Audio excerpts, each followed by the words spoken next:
Now, shocker আমরা টাইপগুলো জানলাম. Meanwhile we have read through the types of shock and how these shocks affects our body. But one person in develops shock, but patient কি এসে আমাদেরকে বলবে, patient will tell us that I am suffering from shock? No. Then what should be the symptoms of shock? The features of shock depends on the degree of loss of volume and on duration of the shock. তাহলে আমাদের একটা পেশেন্টের শকের যে symptom produce হবে, it will depends upon how the shock is produces, that is how much volume has been lost or how long the deficiency state is exist. Okay, say you have got a massive hemorrhage for 5 to 10 minutes and if thereafter you have compensated the loss, তাহলে কি হলো, shock durationটা হবে very minimum. But you have got the blood loss for 2 or 3 or 4 liters and over 24 hours the loss is not compensated. তাহলে এই যে long ডিউরেশনের জন্য শকের কনসিকোয়েন্সটা change হবে. So that is why we are telling that the features of shock depends on the degree of loss of volume and on the duration of the shock.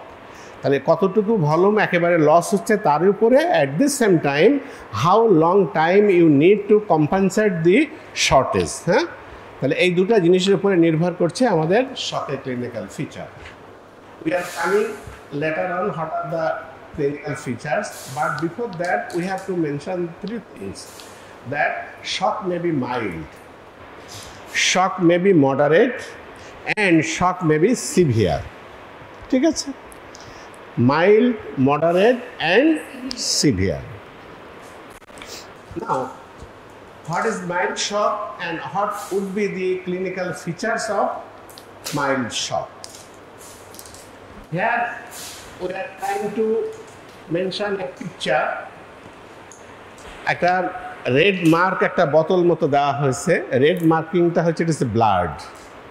ঠিক আছে, তো এখানে mention করা হয়েছে 70 কেজি মেল যদি তার 500 to 700 blood loss হয়ে থাকে, তাহলে হোয়াট ইজ হ্যাপেনিং, এটা লস্ট হচ্ছে কীভাবে?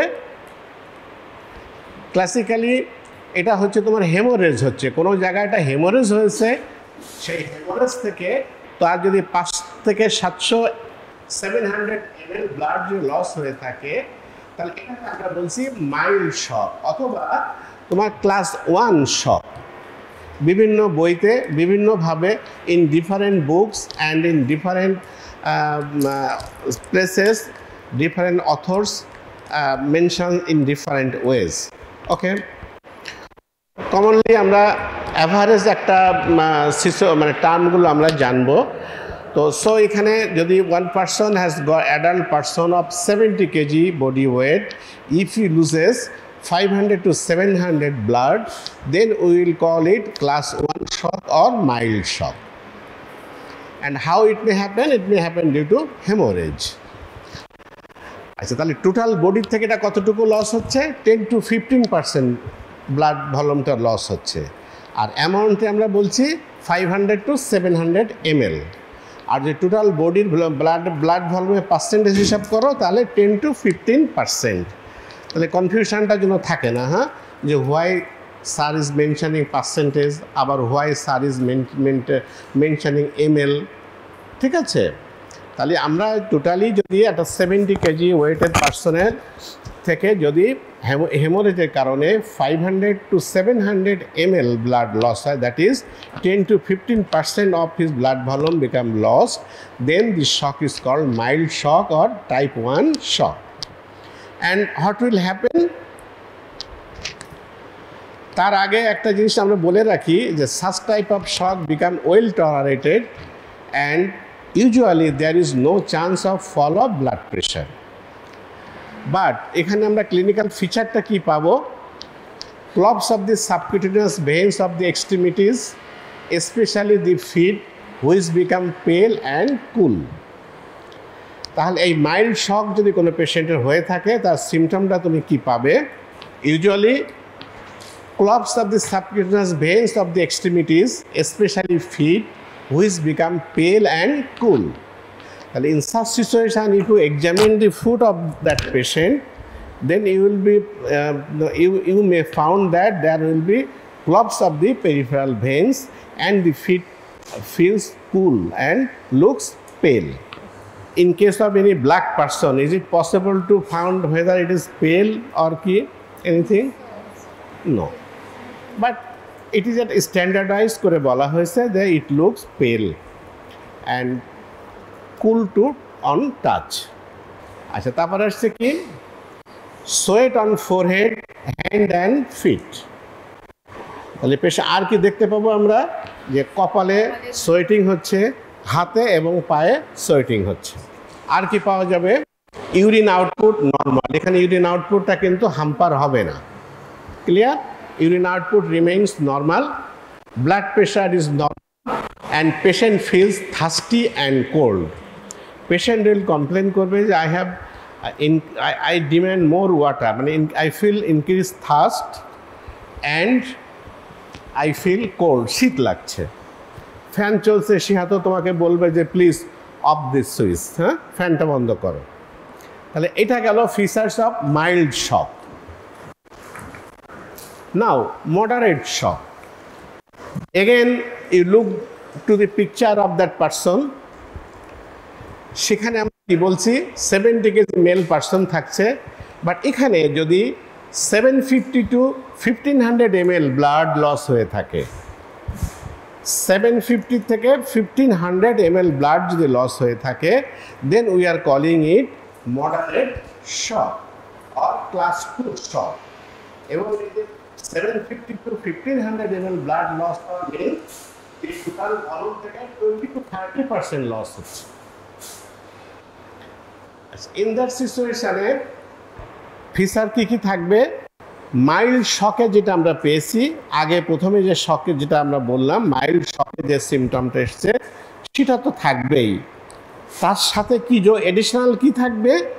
এডিশনালি থাকবে পেশেন্ট বিকাম ড্রজি অ্যান্ড কনফিউজড। ঠিক আছে?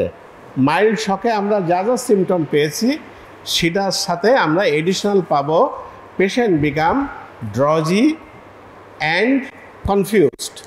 তাই তোমার নাম কি জিজ্ঞাসা করলে সে বলছে ইতস্তত করবে, কনফিউজড, সঠিক কথা বাড়ি কোথায় সে সঠিক বলতে পারবে না, একটা কনফিউজিং স্টেটে সে থাকবে। এখন কয়টা বাজে জিজ্ঞাসা করলে সে হয়তো বলবে যে বাজে 10টা, সে বলবে হয়তো বা বিকাল হয়ে গেছে, লাইক দিস। আর কি হবে? অলিগিউরিয়া হবে, that is urine output should be reduced, less বা reduced. But in mild shock there is no change in urine output. এখানে আমরা পাচ্ছি অলিগিউরিয়া পাচ্ছি। আচ্ছা, পালস রেট কি হবে? Increased unless usually less than 100 per minute. তাহলে আমরা এখানে ট্যাকিকার্ডিয়া পাবো, but pulse rate should not go beyond 100 beats per minute. আচ্ছা, নেক্সটটা কি আসছে? Blood pressure still remain normal, but in later stage it falls. Mild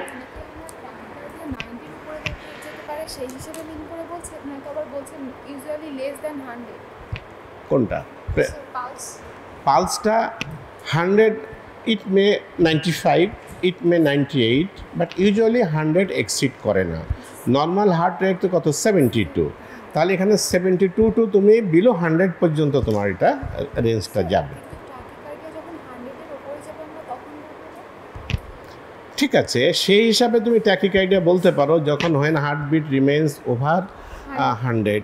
but এখানে আমরা মিন করতে চাচ্ছি যে হার্ট রেটটা তো 100 বিটস পার মিনিট এক্সিড করবে না, বাট এটা also term commonly use tachycardia. ঠিক আছে, okay. Blood pressure initially remains normal, but later on in later stage বা on in long time after it remain falls, মানে blood pressure become low. তাহলে this গেল about the moderate shock. Now it is severe shock. The severe shock, দেখো সেই পার্সনটার চেহারার দিকে তাকিয়ে দেখো, আগে যার ব্লাডটা ছিল একদম গলা পর্যন্ত ভরা, তারপরে তার নিচ পর্যন্ত নেমে আসলো, এখন দেখো মানে রেড মার্কটা কিন্তু ব্লাড ইন্ডিকেট করছে একটা পার্সনের, ব্লাডটা দেখো কত নিচে নেমে এসেছে। হ্যাঁ, একটা হিউম্যান বিইংয়ের ছবি দেওয়া হয়েছে, এটাকে যদি আমরা বোতলের সাথে তুলনা করি তাহলে মাইল্ডে বোতলটা অল্প খালি ছিল, মডারেট খালি ছিল, এখন দেখো ম্যাক্সিমাম খালি হয়ে গেছে। এখানে কি আসছে, more than 2000 ml blood become lost, that is 2 litre blood যখন লস হয়ে গেছে তখন আমরা সেটাকে বলছি severe shock or class 4 shock. And more than 2000 ml যখন লস হচ্ছে তখন এটা টোটাল বডি ভলিউমের যাচ্ছে মোর দ্যান 40% লস হচ্ছে। তাহলে more than 40% or 200 ml blood যখন লস, 2000 ml ব্লাড যখন লস হচ্ছে তখন এটাকে আমরা বলছি severe shock. And at this level patient become unconscious, respiration become gasping, totally urine production stopped, that is anuria develop করেছে, rapid pulse and profound hypotension. Clear? তাহলে these are the symptoms of severe shock. Patient should remain unconscious, gasping respiration, urine production stopped, that is anuria, rapid pulse and profound hypotension হচ্ছে। Gasping respiration, have you not read it in physiology? Why? Chain stocks breathing, তারপরে gasping respiration, don't read in physiology? ছিল না? আচ্ছা, gasping respiration-টা আমি তোমাকে ডেফিনেশনটা এইভাবে exactly এখন তোমাকে বলতে পারবো না, বাট যেটা হচ্ছে যে মানুষ ইয়ার হাঙ্গার টাইপের একটা রেসপিরেশন, যে সে নর্মালি আমরা যে নোজ দিয়ে যে রেসপিরেশন নেই, ইনস্পিরেশন এক্সপিরেশন, পেশেন্ট মনে করছে যে এইটুকু বাতাস যেটা আমার এন্ট্রি হচ্ছে এক্সিট হচ্ছে ইট ইজ নট সাফিসিয়েন্ট, সে তখন হাঁ করে করে বাতাস নেওয়ার চেষ্টা করবে, মনে করবে যে আমি যদি গাল হাঁ করে ব্রিদিং করি তাহলে I will be able to get more air to send inside our lungs for ventilation, and at this level it is called gasping respiration. So it is at end stage যে body tries its all efforts to get entry more air inside the lungs.